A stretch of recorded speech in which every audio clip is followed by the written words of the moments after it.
Hi there, my name's Luke, welcome back to PhotoBuy, and today we have something a little special. We have the DJI Osmo Mobile 3 and the Benro XS Lite. Let's get into it.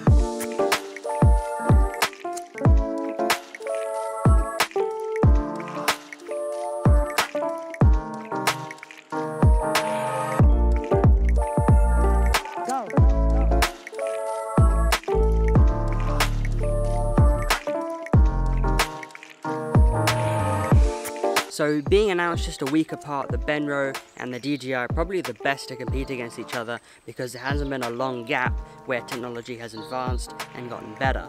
So with the Benro, its starting price is £90, and that's actually a pretty good price for a mobile gimbal. You don't want to be spending half the value of what a phone is, so this is really good. And then with the DJI Osmo Mobile 3, you're looking at about £120 when you get it with the pack, so you get the tripod and everything. So relatively there's only a small amount of difference, but it comes down to ease of use, ergonomics, and also the software that is also used to be able to get the most out of these gimbals. So in terms of differences, there's a few. In terms of load capacity, for example, the Benro can do 290 grams, which is quite a hefty phone to be honest. And then you're looking over at the DJI, which can do about 230, although they do say plus or minus 30 grams, so at best you can probably do about 260 grams. So only 30 grams difference, but with a phone, that can be quite a lot. Now when it comes to the battery size, the DJI has a bigger battery, which is 2450 milliamps, and the Benro is 2000. However, with the runtime, the DJI is 15 hours, but then the Benro is 24, even though it has a smaller battery.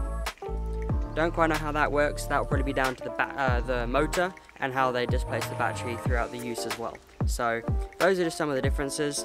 And in terms of their compact form, they're quite similar. You'll feel that the DJI has a bit more of a nicer feel to it, whereas the Benro has gone with more of a sleek design without the rubber grips where the DJI has. Now the tripods also makes a minor difference, so you've got a smaller surface area, which means you can pull it on smaller things, whereas with DJI I've opted for stability, so you've got a much wider tripod to use at the bottom. However, when it comes to storage, you can actually store the Benro inside a bag, whereas this comes in a case, but there's no room for the tripod, so that has to go on the outside. Bit annoying, but those are just some of the small differences. Now in terms of some of the other differences, it mainly comes down to features.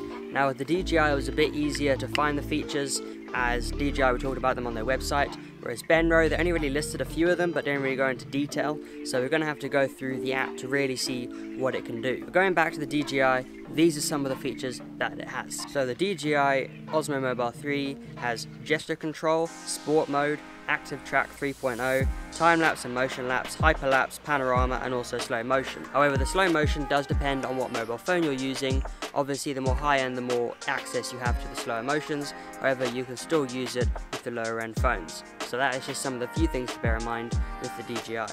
Now on the right side, you'll see you got your camera option, and you just jump between what side you want to use. So you can use photo, or you can use video. Now if we go over to video, you got slow motion, face track, object track, motion lapse, and time lapse. Now going over to photo, you have wide angle 3x3, panorama, night shot, multi-focus, light streaks, and you go back to photo. So you see you've got quite a few options just for the photo mode. Again, most people who would be using a gimbal will mainly be in the video section, but it's nice to see Benro still caring about the people that want to use the photo mode. I'm currently out testing the gimbals out, getting some time lapses. That's mainly what I'm trying to test out.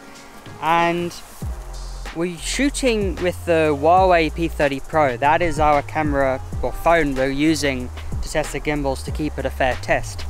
And it has quite a few lens choices. You can go wide, you can go close.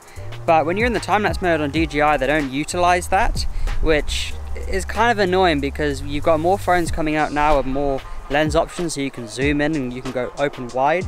It would have been nice to see them utilize that and allow you to use that camera's features.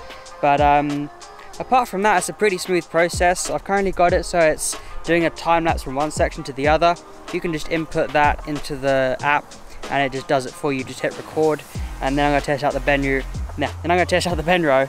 And I'm assuming that's going to be the same because the software between the two of them is pretty much identical. It just kind of comes down to preference, really. I mean, if you want to go with DJI because you know the products, go with DJI.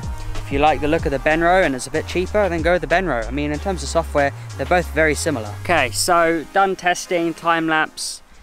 DJI is a lot easier to use. Main reason being that when you open up the app and you go time-lapse, it gives you options to do keyframes, so you can go from one section and then it will slowly time-lapse to the other section. You can actually have 4 points if you wanted to, so you could go like down, up, across, and then back down again if you really wanted to.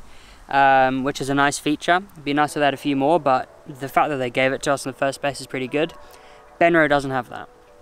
For some reason, either I can't find it or they don't have it. There's no keyframe options, so you literally just use it as a tripod, which kind of defeats the point of it being on a gimbal, because I could just get a tripod with a mobile mount and just do the same thing with my phone anyway. So it would have been nice to see Benro utilized the fact that it's on a gimbal and actually took advantage of the keyframe sections, but you know, it could be something we see in a software update, but in terms of what's available now, they don't have it. In terms of tracking, both of them did okay. I'm going to do a few different tests. I've got like a goal post here where people play football, and I'm just going to do some just very bland videos that I'm going to show you now. First one's going to be DJI. You're going to see how smooth and rough that one is, so your opinion on that one is up to you. Then I'll do the Benro, and we'll just keep it simple. We're only going to really focus on things that people are actually going to use, and then we're going to do something that's a bit tricky here, and we're actually going to do some tracking as well. So we're going to see how it tracks and how well it performs. So we're going to crack on with that and see how we get on.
Okay, so a couple of comments on the tracking.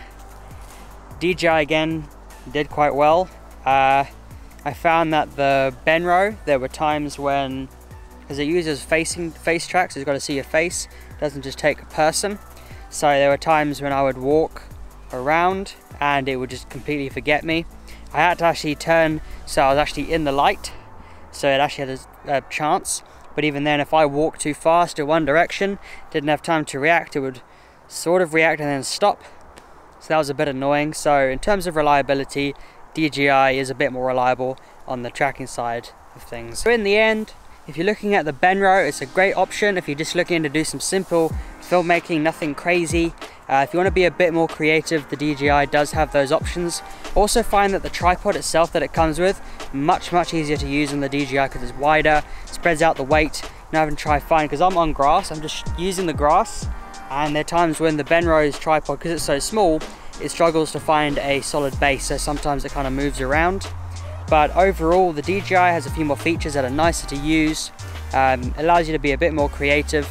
But if you want something simple and effective, the Benro is still a good choice. But if you are looking to do time lapses, motion lapses, and use a lot of tracking, then do think about the DJI. Might be worth a little extra bit of money, which could also save you many hours trying to get the very same shot on the Benro that you could do in a couple of minutes with the DJI. So hopefully that has helped sum up our review between the DJI Osmo Mobile 3 and the Benro XS Lite. If you guys have any questions, leave them down in the comments below. Don't forget to subscribe, and as always, my name's Luke, this is PhotoBite, and we'll see you next time.